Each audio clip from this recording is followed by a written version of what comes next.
qodob oo labadaba ku saabsan arrimaha soo galootiga iyo hay-adda ICE oo iyadu ku foogan qaqabashada iyo tarxiilidda dadka soo galootiga ah.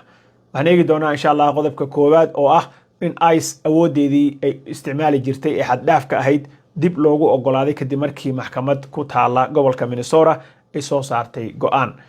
tan kale waxaan eegi doonaa insha Allah tacaala in hay-adda ICE ay isticmaali karto warranty iyada ay soo qoratay si ay guryaha si xooga ugu soo gasho oo ay dadka barkiis ogala soo baxdo. haddii aad nagu cusub tahay subscribe to the channel, haddaa hore noola joogtay like and share the video, waa idinka mahad celinaya. sidoo kale facebookgeena followda dhac ku sii insha Allah. marka bilaaway waxaa hay-adda ICE maanta loo ogolaaday in ay awoodihii hore ay isticmaali jirtay iyo dhaqamadii hore oo ay ku dhaqmaayeen oo dad fara badan ay ku macneeyeen inay awoodo xad dhaaf ah isticmaalayaan ayaa maanta waxaa loogu soo celiyay dib kadib markii maxkamadda 8aad ee maxkamadda racfaanka ee federaaliga ah ay ogolaatay in ay joojiso go'aankii ka soo baxay maxkamadda hoose ee district courtiga oo ay go'aamisay judge Kate Menendez maalinkii dhoweyto, kaas oo ku saabsanaa in dadka sida caadiga ah oo nabadgelyada ah u mudaaharaadayo oo aan wax dhibaato awadin oo guryaha aan jajabinaynin wax aan bililiqaysanaynin oo wax anything oo rabshado wata aan ku jirin oo si nabadgelyo ah u mudaaharaadayo aan loo isticmaali karin sunta dadka ka ilmaysiisa oo la arkay in ofisarro ka mid ah ofisarradaas ay isticmaalayeen, iyo sidoo kale in aysan gacan qaad aysan u geysan marka qof ay xirayaan. tan kale waxa ay ka reebtay in ay awood xad dhaaf ah u isticmaalaan xilliga ay ku guda jiraan howlgalladooda iyo xiritaanka muwaadiniinta dalka Mareykanka ama dadka muwaadiniinta ah ee ku nool magaalada. waxaa marka arrinkaas uu keenay ama ay ku macnaysay iyada in ay u aragtay in dhibaato xoog leh iyo arrin danger ah ay ka muuqato awoodda xad dhaafka ah iyo daandaansiga ay ku daandaansanayaan askarta ICE oo firimbiyo lagu yeerinayay rabshado laga dabawaday in ay marka ay tallaabo qaadayaan maadaama askartii iyaga ay yihiin oo federaaliga ah ay yihiin awoodna ay ka awood badan yihiin dadka shacabka ah inaysan awood xad dhaaf ah u isticmaalin. maxkamadda racfaanka ee 8aad ayaa maanta waxay ogolaatay arrinkaas in freeze la geliyo inta dowladda federaalka ah ay la soo baxayso go'aamo cad ay la imaanayso iyada iyo looyaradeedaba si ay appeal uga qaataan oo arrinkan ay maaragtay si fiican ugu fiiriyaan oo maxkamadda ay go'aan rasmi ah ay ka gaari doonto. laakiin haddeer go'aankan waa go'aan ku meel gaar ah, waxaana uu awooddii ICE ay lahayd dib ugu soo celiyey iyo tactigii isticmaalaysay iyo dhaqankii ay kula dhaqmaayeen dadka shacabka ah oo iyagu ka soo horjeeda dadka la qabanayo. qodobkaas waa qodobkaas. waxaan insha Allah tacaala rabaa inaan ku daro qodobka labaad oo ku saabsan arrinka warrantiga iyo guryaha ay soo galayaan.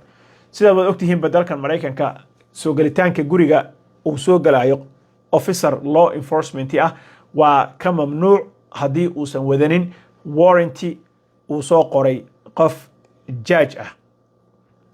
haddaba waxa dhacday warrantiyada labay kala yihiin. midna waa mid oo judicial warranty baa la yidhaahdaa oo nin judge ah oo maxkamad jooga ayaa soo qoray oo ay ku qanciyeen in gurigaas ama hoygaasi uu ka socdo arrimo sharci darro ah oo probable cause waxa la yidhaahdo oo meeshaan wax inay ka jiraan ay ku qanciyeen judge-ka marka uu arkay evidence-ga iyo caddeymaha ay soo bandhigeen ciidamada ama law enforcement-ga. markaa kadib ayuu soo saxiixaa judge-ka sometimes. arrinkaas isaga ah waa arrinka waxaana keenay 4th amendment-ga ama qodobka afaraad ee dalkan dastuurka Mareykanka. arrinka isaga ah waa judicial warrant. marka dad fara badan ayaa waxaa loo sheegay in haddii aysan wadanin judicial warrant inaysan soo geli karin gurigaaga. haddaba waxaa dhacday memo ama warqad ay heshay shirkadda wararka ee AP ayaa waxa ay ku qoran oo ay sheegayaan in ofisarrada ICE lagu tababaro, kuwa hadda tababarka ka soo baxayo iyo kuwa kaleba in lagu tababaro loona sheego in haddii administrative warranty waxa la yiraahdo ay wataan oo qofna ay ku og yihiin gurigaas, qofkaasna uu qof judge ah oo maxkamad joogay uu u soo gooyey removal order dalka in laga saaro, uma baahna baa la yiri inay warrantiga ay wataan judicial ay noqoto waxa ay isticmaali karaan baa la yidhi si gurigaaga si xooga weli ugu soo galaan waxa ay isticmaali karaan waxa loo yaqaano administrative warrant. Administrative warrantiga still waa inay ahaataa warqad warranty oo la soo saxiixay laakiin qofka saxiixayo baa different wuxuu ka yahay ka duwan yahay qofka maxkamadda markii la tago soo saxiixayo. qof senior ah oo sare oo mas'uul ah oo ICE ah oo maaragtay xukumo iyaga oo kale baa warqadda soo saxiixi kara marka ay u cadeeyaan in gurigaas uu ku jiro qof aan sharci lahayn oo sharci lahayn kaliya ma ahe warqadna haysta judge in uu dhahay dalka ama ka bax ama loo soo qoray in dalka laga saaro. So haddii ICE waxay yiraahdeen hadday aan haysano warqad sheegaysa removal order inuu haysto qofkaas dalka in laga saaro guriga waxay u soo qaadanayaan administrative warrant.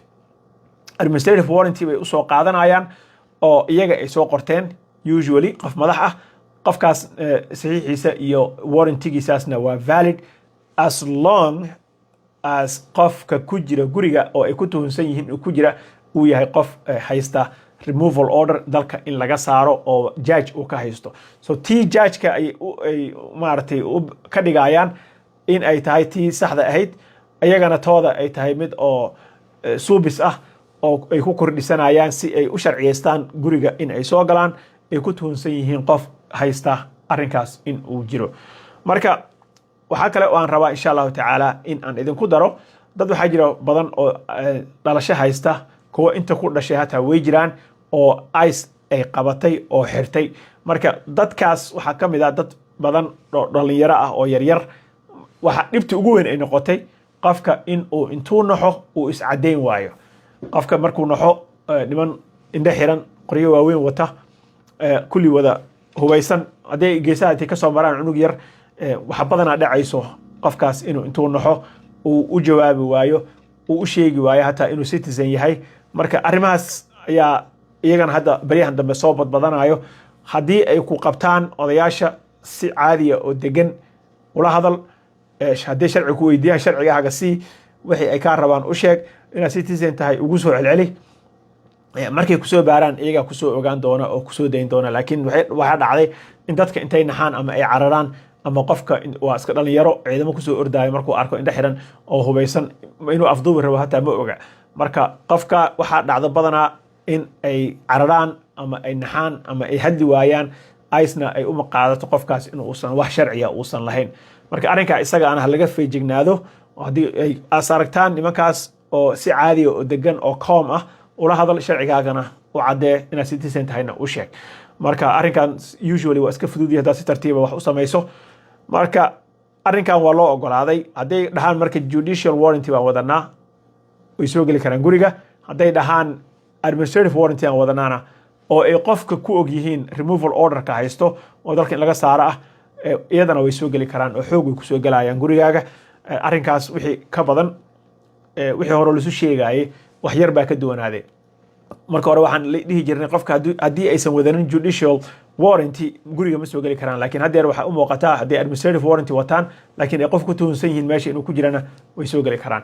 labadaas arrin ayaan rabay inaan idinka dabageeyo iyo of course xalahaas dambe oo suubiska ah waan idin salaamahayaa. waad salaamantihiin. والسلام عليكم ورحمة الله وبركاته. Don't forget to subscribe to the channel, like and share the video inshallah.